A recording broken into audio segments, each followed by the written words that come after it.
ওরে আমার বাবা আমার থেকে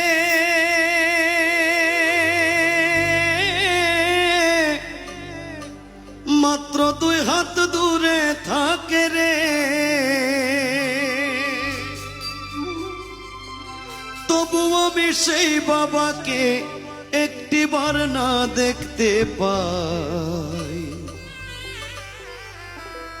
এমন দেশে থাকে বাবা দেখার সাধ্য নাই গো,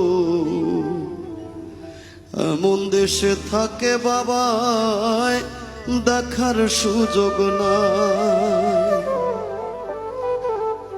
দেখা যায় বাবার কবর, নেওয়া যায় না খোঁজ খবর। এমন দেশে থাকে বাবায় দেখার সুযোগ নাই গো, এমন দেশে থাকে বাবায়